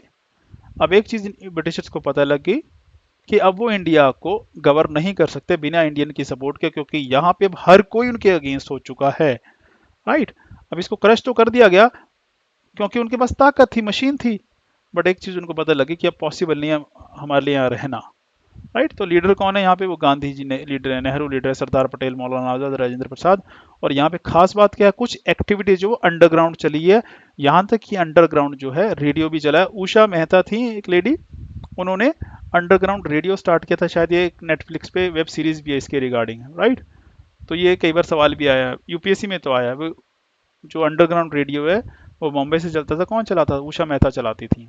अब उसके अलावा अंडरग्राउंड लीडर कौन कौन से थे? जयप्रकाश नारायण अंडरग्राउंड हो गए थे, राम मनोहर लोहिया, अरुणा आसाफ अली, जिन्होंने अंडरग्राउंड होकर काम किया था। अब क्या चल रहा है? अब यही चल रहा है कि अंग्रेजों को लगा अब तो पावर देनी पड़ेगी, पर किसको दें? क्योंकि यहाँ पे एक चीज और शुरू होगी ना, जो मुस्लिम लीग थे वो डिमांड कर रही किसकी? पाकिस्तान की डिमांड उनकी बढ़ती जा रही थी। वो कहते हैं अब हमें पाकिस्तान चाहिए। अब ये है कि अगर कांग्रेस तो बात करती है, मुस्लिम लीग नहीं करती, वो कहते पाकिस्तान की बात ही नहीं कर रहे हो। तो एक डेडलॉक सा क्रिएट हो गया जिसको तोड़ना बहुत जरूरी था। तो जो गवर्नर जनरल थे उन्होंने एक मीटिंग बुलाई जिसको कहते हैं वेवल प्लान, क्योंकि वहां उन्होंने एक प्रपोजल दिया, अपना प्लान रखा। सो वेवल प्लान क्या है? 1945 में एक प्रपोजल है ब्रिटिश गवर्नमेंट का, किस चीज़ के लिए? जो इंडिया का पॉलिटिकल क्राइसिस था उसको एड्रेस करने के लिए, ताकि जो इनकी डिमांड है इंडिपेंडेंस की इंडिया की उसको एड्रेस किया जा सके। तो जो उस टाइम का वॉइस रहा था उसने ये दिया था। ऑब्जेक्टिव आपको पता लग गया, राइट। अब इसकी प्रोविजंस क्या है, उन्होंने क्या क्या इसमें कहा? देखो, उन्होंने कहा कि अभी तो हम ट्रांसफर कर नहीं सकते कोई पावर, आप कहो ना अभी दे दो, no. So no immediate transfer of power, की अभी इंडिपेंडेंस नहीं मिलेगी। उसके अलावा कि जो वॉइस रॉय का एग्जीक्यूटिव काउंसिल है, कि जो गवर्नर जनरल है ना, उसकी जो गवर्निंग बॉडी है जो इंडिया को कंट्रोल करती है, उसमें हम ऐसे करेंगे, इंडियन लीडर की गिनती बढ़ा देंगे, साथ में मुस्लिम्स, क्योंकि मुस्लिम लीग थी, कहते मुस्लिम्स की भी गिनती बढ़ा देंगे, यानी कि अब उसमें इंडियन ज़्यादा होंगे। उसके अलावा कि जो इंडियन कांग्रेस है, इंडियन नेशनल कांग्रेस मुस्लिम लीग है, वो क्या करेगी? वो डोमिनेट करेगी बेसिकली, ब्रिटिश ऑफिशियल्स कम हो जाएंगे वहाँ पे, और वो और मुस्लिम्स जो हैं उनके लिए सेपरेट रिप्रेजेंटेशन रखा जाएगा, उनको खुश करने के लिए बेसिकली था। उसके अलावा प्रोविंशियल ऑटोनॉमी, कि जो स्टेट है उनको ज़्यादा ऑटोनॉमी दी जाएगी, और न्यू मेंबर्स के लिए इलेक्शंस होंगे, राइट। तो कुछ ऐसे प्रपोजल्स थे जो कि पसंद नहीं है, डिसएग्रीमेंट रहा, फेल हो गया। ये भी क्यों फेल हो गया? जो जिना थे मुस्लिम लीग का लीडर आजकल वही थे, पहले नहीं थे। 24 तक 1924 तक वो कांग्रेस में थे, उसके बाद वो मुस्लिम लीग को ज्वाइन कर चुके थे। वो पहले छोड़ के चले गए थे, बाद में वापस आए और फिर उन्होंने ज्वाइन किया। वो कहते भाई हमें क्या चाहिए? सेपरेट रिप्रेजेंटेशन और पाकिस्तान की गारंटी चाहिए। अगर ये देते हो तो ठीक है, नहीं तो हम बात नहीं करते। वो जो कि यहाँ पे नहीं थी, सो इन्होंने रिजेक्ट कर दिया। जो कांग्रेस के लीडर थे, नेहरू थे, गांधी, उन्होंने किस चीज़ को लेके ऑब्जेक्ट किया? British rule. अभी आप कह रहे हैं कि आप हमें देंगे, पर आप मना कर रहे हैं कि अभी आपका रोल ही कंटिन्यू रहेगा, डिफेंस आप संभालेंगे, फॉरेन अफेयर्स आप संभालेंगे। सो ऐसा तो नहीं होगा, है ना। और पार्टीशन, कहते मेन तो मुद्दा पार्टीशन है। यहाँ पे आप नहीं बता रहे हैं कि पार्टीशन का क्या करना है, क्योंकि पोलराइजेशन बढ़ती जा रही है। सो अब उनके पास कुछ रहा नहीं था, है ना। तो गवर्नमेंट को क्या लगा कि अब इट इज इनएविटेबल, आपको देना ही पड़ेगा। किसको देना है वो बाद में देखेंगे। तो उस चीज के लिए उन्होंने फिर एक मिशन भेजा, यहाँ पे कैबिनेट मिशन प्लान। सो ये ब्रिटिश गवर्नमेंट की एक लास्ट कोशिश थी कि एक पीसफुल कॉन्स्टिट्यूशनल सोल्यूशन निकाला जाए इंडिया को उसकी आज़ादी देने से पहले। प्रॉब्लम क्या थी? प्रॉब्लम थी अब मुस्लिम लीग और कांग्रेस को लेके। मुस्लिम लीग डिमांड करी थी एक सेपरेट नेशन की, कांग्रेस उस चीज़ को अपोज कर रही थी। उनके अपने अलग रीजन थे, इनके अपने अलग रीजन थे, राइट। क्योंकि पाकिस्तान ने क्या दिया था? एक टू नेशन थ्योरी का कॉन्सेप्ट दिया था, मुस्लिम लीग ने, सॉरी, कि जो है देयर आर टू नेशंस, एक हिंदूज और मुस्लिम, तो दोनों नहीं रह सकते इकट्ठा, ये उनका कहना था। तो ऑब्जेक्टिव क्या था? ऑब्जेक्टिव सिंपल सा है, सिंपल बात करेंगे लेमन की भाषा में, कि इंडिया की आज़ादी का प्लान बनाना और ट्रांसफर करना पावर को, उस चीज़ के लिए लोग आए थे। कन्फ्यूजन क्या थी? ट्रांसफर किसको करेंगे, देंगे किसको, ये अभी मुद्दा था। कब आया? मार्च 1946 में कैबिनेट मिशन यहाँ पे। और मेंबर्स के नाम याद रख लीजिए, प्री में सवाल आ जाते हैं। लॉर्ड पैथिक लॉरेंस, वो इसके मेंबर थे। सेक्रेटरी ऑफ स्टेट थे वो स्टैफर्ड क्रिप्स, ये दोबारा आए हैं, पहले भी तो आए थे, यस वो थे। और एवी अलेक्जेंडर। तो 3 लोग इसमें आए हैं यहाँ पे, और इन्होंने प्रपोजल दिया कि हम क्या बनाने वाले? यूनियन ऑफ इंडिया होगी, बिल्कुल बनाएंगे। फेडरल स्ट्रक्चर होगा उसका, एक कंट्री होगा जिसमें फेडरल स्ट्रक्चर होगा, और जो सेंट्रल गवर्नमेंट है वो फॉरेन अफेयर्स देखेगी, डिफेंस देखेगी और कम्युनिकेशन देखेगी। जो गवर्नमेंट है वो थ्री टीयर होगी, सेंटर होगी, प्रोविंसेस होंगी, और जो ग्रुपिंग है प्रोविंसेस की वो रिलीजन के बेस पे करेंगे। तो उन्होंने तीन ग्रुप के ए बी सी। ए कौन से थे? Hindu majority provinces, Madras, Bombay, UP, Bihar. Group B में कौन थे? Muslim majority provinces. कौन से? नॉर्थ वेस्ट के, जैसे पंजाब है, सिंध है, और नॉर्थ वेस्ट फ्रंटियर प्रोविंस जो बलूचिस्तान का एरिया है। तीसरा ग्रुप सी, ये भी मुस्लिम मेजॉरिटी पर, कौन सा? बंगाल और असम वाले मुस्लिम मेजॉरिटी के एरिया। तो तीन ग्रुप बना दिए गए इसके लिए। ऑलराइट। उसके अलावा उन्होंने एक प्रपोजल दिया कॉन्स्टिट्यूंट असेंबली का, कि कॉन्स्टिट्यूशन का ड्राफ्ट करने के लिए हम क्या करेंगे, रिप्रेजेंटेटिव लेंगे जितने भी प्रोविंसेस हैं उनसे, और फिर एक असेंबली बनेगी जो कॉन्स्टिट्यूशन इंडिया के लिए बनाएगी।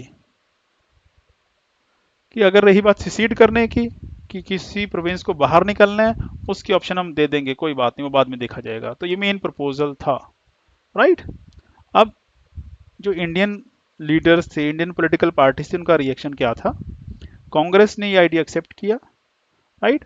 पर उनको क्या प्रॉब्लम थी? वो कहते ग्रुपिंग जो की ना, ग्रुप ए बी सी, ये हमें पसंद नहीं है। और तीसरी चीज वो कहते थे, सेंटर को आपने पावर नहीं दी है। सेंटर के पास क्या छोड़ा है? फॉरेन और डिफेंस। बाकी कौन देखेगा? कि स्टेट देखेंगे? नहीं, कि स्टेट के पास पावर हो पर उससे ज्यादा सेंटर के पास पावर होनी चाहिए। सेंटर को स्ट्रांग बनाइए। मुस्लिम लीग वो कंफ्यूजन में थी, उन्होंने इसको मान लिया, कहते ठीक है, अच्छा है सब कुछ। बट बाद में कहते नहीं नहीं नहीं नहीं, पाकिस्तान कहाँ, हमें नजर नहीं आ रहा इसमें, है ना। ब्रिटिशर्स वो थोड़े से उसमें डाइसी थे, कि वो कहते थे कि अब पाकिस्तानी बनना चाहिए अभी, इंडिया जैसा वैसे क्यों। उनको था कि हम बहुत पुराने एडमिनिस्ट्रेटर्स हैं, हमने पूरे वर्ल्ड पे रूल किया है, मतलब लोग फिर हमें ये कहेंगे कि ये लोग कंट्रोल नहीं कर पाए, कि पॉलिसीज ऐसी नहीं मैनेज कर पाए, एडमिनिस्ट्रेशन ऐसा नहीं ले पाए कि यहाँ के लोगों को वो रिलीज जब करें तो वो उसको तोड़ के ना जाएं, दाग तो हम पे लगेगा ना, उनको ये लगता था। चलिए यानी वो जो कैबिनेट मिशन प्लान है वो फेल हो गया, और मुस्लिम लीग ने फिर गुस्से में आ गया कि यार जो हमने मांगा वो तो दे नहीं रहे पाकिस्तान। अब उन्होंने डंडा उठा लिया और एक डायरेक्ट एक्शन डे अनाउंस किया। कब? 16 अगस्त 1946 को। डायरेक्ट एक्शन डे का मतलब था दंगे फसाद हुए बस, कम्युनल राइट्स उन्होंने किए, ताकि उसी बहाने वो कहें कि यार ले लो जो चाहिए। जब कोई बंदा लड़ता है फिर ऐसे होता है ना कि यार भाई हाथ जोड़े तो ले ले जो चाहिए। तो यही था और कुछ नहीं था। इसी वजह से अब क्या होगा, अब सब कुछ फटाफट होने लगेगा। तो फटाफट ही होने लगा कि जो ब्रिटेन के प्राइम मिनिस्टर थे उन्होंने देखा कि अब ये तो झगड़ा शुरू हो गया। झगड़े का मतलब क्या? Communal riots. जब हिंदू मुस्लिम राइट होंगे तो लोग मरेंगे। तो अब ब्रिटिशर्स को ये था कि इसका इल्जाम किस पे लगेगा? ब्रिटेन पे, कि तुम लोग एडमिनिस्ट्रेटर इतने पुराने हो, ये भी नहीं संभाल पाए, एक कम्युनल वायलेंस नहीं तुम रोक पाए।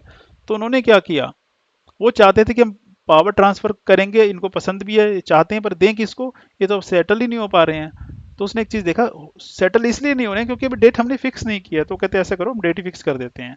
सो यहाँ पे बेसिकली जो एटली की स्टेटमेंट है, ये डेट फिक्स करने के लिए थी। तो यहाँ पे एक डेट फिक्स की गई कि हम इंडिया को 30 जून 1948 को छोड़ के चले जाएंगे, वी विल विदड्रॉ। 47 में इंडिया आजाद हो गया, पर इन्होंने 48 बोला था। ये सोचने वाली बात है। फरवरी 1947 में आप अनाउंस कर रहे हो क्या कि अगले साल चले जाएंगे, जा कब रहे हो? उसी साल अगस्त 47 में जा रहे हो, 15th को जा रहे हो। सोचने वाली बात है। यस, जानबूझ के वो पहले गए। राइट। और जो पावर है कि हम जाते हुए किसको देके जाएंगे? जो भी रिस्पॉन्सिबल इंडियन लीडर होंगे उनको देके जाएंगे, और एक कंस्टिट्यूंट अथॉरिटी को देके जाएंगे। और साथ में उन्होंने क्या किया, लॉर्ड माउंटबेटन को इंडिया का वॉइस रॉय अपॉइंट कर दिया गया। किस चीज के लिए? कि अब ट्रांजिशन वो करवा लेगा जैसे भी करवानी है, and he is the last voice Roy. कौन सा? British voice Roy. फिर माउंटबेटन साहब आते हैं और फिर वो अपना प्लान अनाउंस करते हैं 3 जून 1947 को। इस प्लान को डिकी बर्ड प्लान भी बोलते हैं। और इस प्लान में क्या था? सिर्फ यही था कि ट्रांसफर ऑफ पावर होगा कैसे। एक वेब सीरीज है, शायद उसका नाम क्या है, पार्टीशन है कुछ ऐसी करके है, अभी वो नई आई है। उसमें ये सारा अच्छे से दिखाया गया। अगर आपके पास टाइम है तो उसको देखना, शायद नेटफ्लिक्स पे है वो, है ना। काफ़ी कुछ चीज़ें समझ आती हैं, ये वाली खासकर ये माउंटबेटन प्लान उसमें अच्छे समझ में आता है, बाकी तो चाहे समझ आए ना आए। तब इसकी में प्रोविज़न क्या थी? वो कहते हैं हम पार्टीशन कर रहे हैं। यस, हम पार्टीशन कर रहे हैं क्योंकि ये 47 में तो सारा कुछ वही होना जो बाद में हुआ। तो उन्होंने कहा अब हम इंडिया और पाकिस्तान दो प्रोविंसेस बना रहे हैं, क्योंकि पाकिस्तान मांग रहे हैं, बना रहे हैं। और प्रोविंसेस जो बनेंगे उनको ऑप्शन है कि वो निकलना चाहें तो जा सकते हैं छोड़ के। सो बंगाल और जो पंजाब हैं उन दोनों को पार्टीशन करेंगे मेजोरिटी के बेसिस पे, बट कैसे, पब्लिक से पूछ के रेफरेंडम करके करेंगे। पर जो नॉर्थ वेस्ट फ्रंटियर प्रोविंस का हिस्सा, आसाम के हिस्से हैं, वहां पे हम क्या करेंगे, वहां पे भी रेफरेंडम कराया जाएगा। जो प्रिंसली स्टेट होंगी वो आज़ाद हैं, वो किसी को भी ज्वाइन कर लें, वो चाहे तो पाकिस्तान में चली जाएं, वो चाहे तो इंडिया को ज्वाइन कर लें, उनको आज़ादी रहेगी फुल। और इंडिया में 15 अगस्त 1947 यहाँ इसने डेट अनाउंस कर दी कि उसके बाद ब्रिटेन गवर्नमेंट की जो पैरामाउंट सी है प्रभुसत्ता, वो खत्म हो जाएगी, राइट। तो टाइम फ्रेम दे दिया गया, जबकि पहला क्या था, जून 48। अब इसने क्या कर दिया, वो कहता हम तो अभी जा रहे हैं, अगले साल नहीं, हम अभी जा रहे हैं भाई, छोड़ के। अब जो उसने अनाउंस किया था, ब्रिटिश गवर्नमेंट ने उसको पास कर दिया, पार्लियामेंट ने यानी कि पास कर दिया एज एन एक्ट, उसको कहते हैं इंडियन इंडिपेंडेंस एक्ट। और यही एक्ट है जिसने इंडिया को आज़ादी दी। सो ये जो एक्ट है ब्रिटिश पार्लियामेंट ने पास किया। अब इसमें क्या था, नंबर वन, इस एक्ट में लिख दिया गया कि ब्रिटिश रूल एंड हो जाएगा आज के बाद, दो डोमिनियन बन जाएंगे, इंडिया और पाकिस्तान। और जो दो डोमिनियन बनेंगे, दोनों के पास लेजिस्लेटिव सोवरेंटी होगी, यानी कि उनकी जो पार्लियामेंट है, उनकी जो लेजिस्लेचर है, वो सोवरन होगी, राइट। और जो प्रिंसली स्टेट है, उनको आज़ादी होगी, वो किसी को भी ज्वाइन कर, इंडिया और पाकिस्तान को। और जो असेट्स हैं, सामान है जितना भी, चाहे मिलिट्री है, उनके हथियार हैं, और बैंक है, जो भी सामान है, हर चीज़ का बंटवारा होगा, असेट्स हो गए। और गवर्नर जनरल अपॉइंट किया जाएगा, कौन अपॉइंट करेगा दोनों में, ब्रिटिश क्राउन अपॉइंट करेंगे, राइट। तो ऐसा था, गवर्नर जनरल की प्रोविजन रखी गई थी, जो कि हमने बाद में खत्म कर दी। सो दिस इज हाउ हमने इंडिपेंडेंस हासिल की, राइट। जब मेंस की हम बात करेंगे, तो मेंस में ये बात करेंगे कि अंग्रेज गए या हमने भगाए, आज़ादी हमें मिली या हमने छीनी, ये मेंस के पर्सपेक्टिव से डिस्कस करेंगे, राइट। अभी नहीं करेंगे, अभी तो सिर्फ इसको समझिए। सो कैसे समझेंगे इसको, टाइमलाइन यानी क्रोनोलॉजी में लेके आइए, non cooperation movement, civil disobedience movement और क्विट इंडिया मूवमेंट। उसके बाद के इवेंट जो है वो बात कीजिए कि वेवेल प्लान है, चाहे वो कैबिनेट मिशन का प्लान है ना, कैबिनेट मिशन आया, एटली की स्टेटमेंट आई है, माउंट बैटन प्लान आया है। माउंट बैटन प्लान को डिकी बट प्लान भी बोलते हैं, 3 जून प्लान भी बोल देते हैं। उसके बाद इंडिया का इंडिपेंडेंस एक्ट पास हुआ और इंडिया आज़ाद हो गया। सो ये था आपका कि हमें आज़ादी कैसे मिली, ये था आपका फ्रीडम स्ट्रगल, राइट। चलिए, अब कुछ इसके एस्पेक्ट हैं फ्रीडम स्ट्रगल के, वो जरूर हम बात करेंगे। वो एस्पेक्ट क्या है, बड़ा इंपॉर्टेंट है कि इस टाइम में साथ साथ में ही, जब ये फ्रीडम स्ट्रगल चल रहा है, कुछ ऐसी एक्टिविटीज हो रही थी जिसको हम टेररिस्ट एक्टिविटीज बोलते हैं, है ना, रेवोल्यूशनरी टेररिज्म बोलते हैं, रेवोल्यूशनरी एक्टिविटीज हो रही हैं। वो आपने सुना होगा ना, सरफरोशी की तमन्ना, बस वो था। अब ये शुरू कब हो रहा है, देखो इसके दो फेज हैं। पहला फेज तो वो है जब एक्सट्रीमिस्ट फेज चल रहा है ना कांग्रेस का, तब का है। दूसरा जब गांधी जी आ चुके हैं तब का है, 1920s और 30s का फेज है।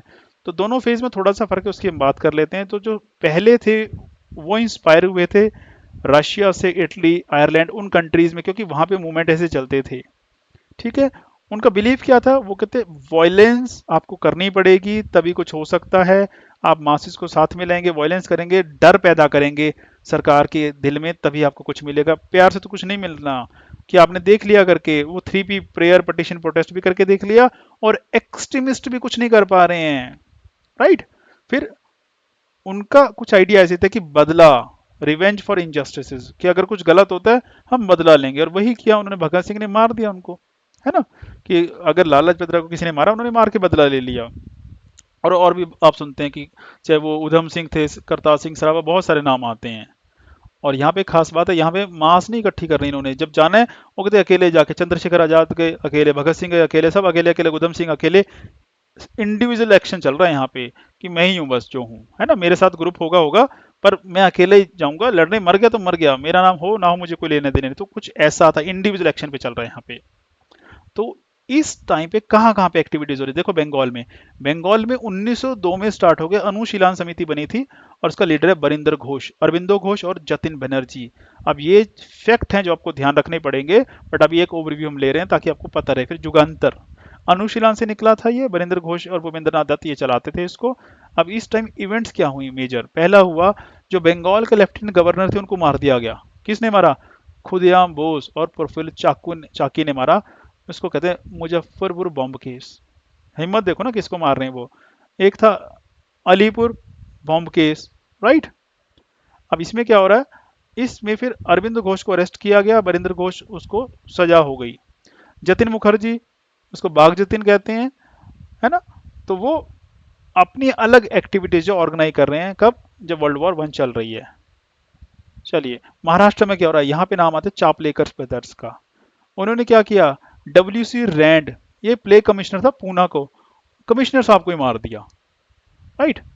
फिर उसी तरह से और जो दूसरे रेवोल्यूशनरीज हैं, 1909 में नासिक कंस्पिरेसी केस होता है, वहां पे अनंत कनहरे, वो जैक्सन जो था उस टाइम का कलेक्टर नासिक का, उसको मार देते हैं। मतलब पर्पज क्या है इनका, कि डर पैदा करना सरकार के अंदर। पंजाब में क्या चल रहा है, पंजाब में आपने सुना होगा 1913 में यूएसए और कनाडा वाले एरिया में क्या चल रहा था, गदर पार्टी बन रही है। उनका एम क्या था, कि इंडिया में विद्रोह करना, जब यहाँ पे वर्ल्ड वॉर चल रही है वन, तो विद्रोह करेंगे और यहाँ से अंग्रेजों के खिलाफ हम झंडा और डंडा दोनों उठाएंगे। लीडर कौन थे, लाला हरदयाल, सोन सिंह भाखना, रास बिहारी बोस। बट 1915 में कोशिश की थी, बट ये अटेम्प्ट फेल हो गया। और क्यों, क्योंकि किसी ने अंग्रेजों को खबर दे दी, मतलब कोई गद्दार निकला, और अल्टीमेटली जो लीडर थे उनको सजा दे दी गई, ऐसा कुछ हुआ। बाकी एरिया की बात करें, यस, यहाँ नहीं कि सिर्फ दो चार जगह की, यहाँ पे हमने बात की बंगाल में भी है, महाराष्ट्र में, पंजाब में भी, मद्रास में छोटी मोटी बॉम्बिंग चल रही है, पैम्फलेट बांटे जा रहे हैं बंगाल में, तो ऐसा कुछ चल रहा था। और इसका असर बाहर भी पड़ा। बाहर कैसे, इंडियंस बाहर चले गए इस चीज को लेके, वहां पे उन्होंने जैसे लंदन में इंडिया हाउस बनाया, किसने बनाया, S K Verma, Shyam ji Krishna Verma, right. उसमें वी डी सावरकर, मैडम कामा और दूसरे लोग शामिल थे। एक बर्लिन कमेटी बनती है, इंडियाज इंडिपेंडेंस कमेटी है, उसको बर्लिन कमेटी बोलते हैं, किस लिए, ताकि वर्ल्ड वॉर वन में जर्मनी की सपोर्ट लेके हम अंग्रेजों के खिलाफ लड़ सकें। और एक इंसिडेंट आपको पता है, कामागाटोमारो इंसिडेंट हुआ इसी टाइम, तो वो भी एक इसमें है ना। तो उसकी वजह से हुआ क्या है, रेडिकलाइजेशन हो रहा है। अब अंग्रेजों ने क्या किया, देखो जब ऐसी एक्टिविटीज होंगे, ऐसे सोचो, सरकार है क्या करेगी उस टाइम की, वो सरकार इंडिया की तो है नहीं, कॉलोनियल सरकार है, ऑब्वियस है लॉ पास करेगी फिर उसके लिए कि दबा दो इनको, कैसे, डंडा, पर दूसरा कौन सा, कॉन्स्टिट्यूशन, लीगल डंडा, जिस कोई आवाज भी नहीं उठा सकता। सेडिशियस मीटिंग एक्ट पास किया, मीटिंग्स पे बैन लगा दिया, एक्सप्लोसिव सब्सटेंस एक्ट पास किया, डिफेंस ऑफ इंडिया एक्ट पास किया, किस लिए, ताकि किसी ना किसी पे कोई ना कोई कानून लगाए और अंदर डाल दिया जाए। और अपना जो इंटेलिजेंस नेटवर्क था और स्ट्रेंथन किया, क्योंकि कर्जन सीआईडी बना के गया था डिपार्टमेंट, वो कहते हैं इसको और स्ट्रेंथन करना पड़ेगा। और बहुत सारे जो अपने रेवोल्यूशनरीज थे उनका ट्रायल किया, उनको फांसी की सजा दी गई। ये कुछ नाम है जो आप पढ़ लेना, अभी मैं इसको नहीं पढ़ने वाला, है ना। खुदीराम बोस, प्रफुल्ल चाकी जो है ये आप देख लेंगे, क्योंकि ये सवाल आते हैं, इसलिए मैंने यह स्लाइड डाल दी है। फिर जो सेकेंड फेज था वो 20s और 30s का है। 20s 30s मतलब गांधीन फेज की बात हो रही है ये, तो ऐसे नहीं गांधीन फेज चल रहा था और कुछ नहीं चल रहा, उस टाइम भी टेररिस्ट एक्टिविटीज चल रही हैं, राइट। अब यहाँ पे खास बात क्या होगी कि अब अर्बन सेंटर्ड हो गए हैं, बड़े बड़े शहरों में होने लगा, लाहौर, दिल्ली, कलकत्ता, कानपुर, अब बड़े बड़े शहर आ गए हैं। सीक्रेट ग्रुप बन रहे हैं, हिंदुस्तान सोशलिस्ट रिपब्लिकन आर्मी, ये कौन है, इसमें भगत सिंह है यहाँ पे। बंगाल में वॉलेंटियर्स शुरू हो रहे हैं इकट्ठे होने इस चीज को लेके। अभी करते क्या थे, असैसिनेशन कर देना, बॉम्बिंग करना, रॉबरी कर देना। आम के हथियार चाहिए, कहाँ से आएंगे हथियार, अरे हथियार डाका डाल लो, हथियार चुरा लो अंग्रेजों के, सरकारी गोदाम में जाओ चुरा के ले आओ, ऐसा करेंगे। मतलब उस लेवल पे गए। शरीफों वाला काम नहीं चलेगा। काकोरी कंस्पिरेसी हमने सुनी होगी, काकोरी कंस्पिरेसी क्या है, एक ट्रेन जा रही थी पैसा लेके रेलवे का, काकोरी जा रही थी, कहते पैसा चाहिए कहाँ से आएगा, कहते ट्रेन जा रही इसको लूट लेते हैं। कोशिश की उन्होंने, वो अलग बात है, पकड़े गए और उनको सजा हो गई, बट उस लेवल की बातें चल रही थी। अब कहते मरना पड़ेगा, मारना पड़ेगा। अब बैठ के थोड़ी सेविंग करके पैसे लाएंगे, किससे लेंगे पैसे, अंग्रेजों के पैसे हैं, क्योंकि ये हमें लूट रहे हैं, हम इनको लूटेंगे। सिंपल आइडियोलॉजी ऐसी थी। और कौन सी आइडियोलॉजी अब आ रही है, आप सोशलिस्ट आइडियोलॉजी आ रही है, मार्क्स की आइडियोलॉजी आ रही है। और मार्क्स क्या कहता है, कार्ल मार्क्स आपने सुना होगा, कभी सुना होगा, किसी ने पढ़ा भी होगा आप लोगों में से बहुत सारे लोगों ने। कार्ल मार्क्स कहता है क्लास स्ट्रगल होगा, एक्सप्लॉयटेशन होता है, किसका, मासेस का, गरीब का। कौन करता है, अमीर करते हैं। यहाँ पे कौन कर रहा है, यहाँ पे सरकार कर रही है, जो कि फॉरेन गवर्नमेंट है। किसका कर रही है, इंडियंस का कर रही है। और वो कहता है कि जहां पे भी क्लास स्ट्रगल है या क्लासेस में बटी हुई सोसाइटी और एक्सप्लॉयटेशन हो रहा है, तो एक दिन ऐसा आएगा जब वो मास जो एक्सप्लॉयटेड हैं वो खड़े हो जाएंगे डंडा उठा के, और स्ट्रगल होगा। वो कहते हैं हमें करना पड़ेगा, ये तो है, थ्योरी है ये तो भाई। ये यहाँ पे इवेंट्स की, और ये आप सुनेंगे कि HSRA 1928 में बनी थी, भगत सिंह, चंद्रशेखर आजाद और साथ में और लोग थे, इन्होंने बनाई थी। इन्होंने क्या किया था कि कोशिश थी इनकी कि किस लिए बनाई है, कि ब्रिटिश गवर्नमेंट जो रूल है उसको उखाड़ फेंकना यहाँ से, और इंडिया को एक सोशलिस्ट रिपब्लिक बनाना। काकोरी कंस्पिरेसी 1925 में इन्होंने की, जिसमें राम प्रसाद बिस्मिल, अशफाकुल्ला खान और ये सारे लोग इकट्ठे होकर गए। किस लिए? कि जो ट्रेन है उसको लूट लेंगे, पर पकड़े गए और बाद में देवर एग्जीक्यूटेड, फांसी की सजा हो गई, मार दिए गए। असेंबली का बॉम्ब केस 1929 का, आपको पता होगा कि जो सेंट्रल लेजिस्लेटिव असेंबली थी उसमें भगत सिंह या बटुकेश्वर दत्त का किस चीज़ के लिए मारना किसी को नहीं था, कि ताकि बॉम्ब फेंके डराया जा सके। और वहां पे वो गए नहीं, भागे नहीं, अरेस्ट हुए और ट्रायल चलवाया। किस लिए? वो कहते हम तो आपको बताना चाहते थे कि आप हमारी सुनते नहीं, ये लो हमारे पैम्फलेट हैं। बट ट्रायल किस लिए किया गया? कि जो आपने किया वो टेररिस्ट एक्टिविटीज है, अगेंस्ट द स्टेट है, और उसकी सजा अलग है। आज भी वही आपने सुना होगा, उस सेक्शन को आज भी इन्वोक किया जाता था। चलिए, एक लाहौर कंस्पिरेसी केस, किस लिए? वो कहते वो लाहौर में सैंडर्स को मारा था ना, उस लिए। तो उस चीज के लिए they were tried and order to be hanged, फांसी की सजा हुई किसको? भगत सिंह, राजगुरु, सुखदेव। और 23 मार्च 1931 को उनको फांसी दे दी गई। ये वही पीरियड है, इससे पहले क्या हुआ था? गांधी इम्पैक्ट हुआ था, राइट, जिसमें गांधी ने रिक्वेस्ट की थी इनकी सजा बदलने की, पर वो नहीं बदली गई।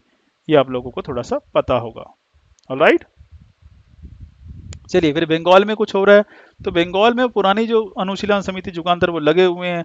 अब यहाँ पे लोग नए नए आ चुके हैं। सूर्य सेन आपने सुना होगा, जिसको मास्टर दा बोलते हैं, और एक मूवी बनी है किसके? अभिषेक बच्चन है मेरे ख्याल, उसमें ही is playing the role of Surya Sen. इन्होंने क्या किया था? चिट्टागोंग एक जगह थी, वहाँ पे सरकारी वो था डिपो, जहाँ पे हथियार होते थे, उस पे अटैक किया, वहां से उनको रेड करके हथियार लूटे थे। बाद में देवर ऑल अरेस्टेड, और जो होना था है ना। तो Chittagong army red, it was led by Surya Sen. Attack था ब्रिटिश आर्मरीज पे जो कि चिट्टागोंग में थी। बट क्या हुआ कि शॉर्ट लिव्ड थी, देवर एग्जीक्यूटेड। बट ये कि जो फ्यूचर के रेवोल्यूशनरीज थे उनको ये इंस्पायर करके चले गए।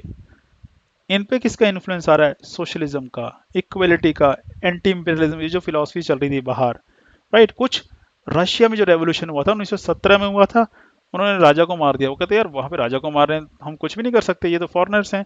तो उससे इंस्पायर थे लोग, और वहां पे क्या था? सेक्रीफाइस हुआ। तो कहते हमें भी तो सेक्रीफाइस देना पड़ेगा, आपको कुर्बानियां तो देनी पड़ेगी, तभी देश आजाद हो सकता है। बट धीरे धीरे ये चीजें कम होती गई। क्यों होती गई? क्योंकि ब्रिटिशर्स बहुत गंदे तरीके से, जिसको कहते हैं हार्श तरीके से, इनको दबा रहे थे। लॉ ऐसे बना दिए कि आप कुछ नहीं कर सकते। मेजॉरिटी लोगों को अरेस्ट कर लिया जाता था, फांसी दे दी जाती थी, उनकी ऑर्गेनाइजेशन पे बैन लगा दिया जाता था। और आपने सुना होगा काला पानी की सजा। अंडमान निकोबार आइलैंड वही जगह है जहाँ पे लोगों को भेजा जाता था, काला पानी समझा जाता था, राइट। और दूसरी चीज, जब गांधी जब राइज हो गए, इतने मास मूवमेंट चलने लगे, तो ऑब्वियसली फिर पब्लिक का मूड बदल जाएगा ना। गांधी क्या कहते हैं? Non violence. तो ये नहीं करना है, तो इसलिए 1930 के बाद आप नहीं देखने को मिलेगा ये सारा कुछ। फिर छुटका पुटका घटनाएं होती रहेंगी, तो होती रहें। तो राइट, तो ये हमने डिस्कस करना था। तो थैंक यू सो मच। चलिए फिर मिलेंगे। और अगर आपको डाउट है तो काइंडली ड्रॉप कीजिए, अपना मैसेज कमेंट कीजिए कि हमें डाउट है। I be happy to share with you, है ना। और अगर आपको लगता है कि दीज क्लासेस आर वर्थ, काम की हैं आपके, बेनिफिशियल हैं, तो शेयर कीजिए औरों के साथ, ताकि औरों का भी भला हो सके। नहीं लगता तो मुझे बताइए क्या कमी है। चलिए, thank you so much, bye bye, take care.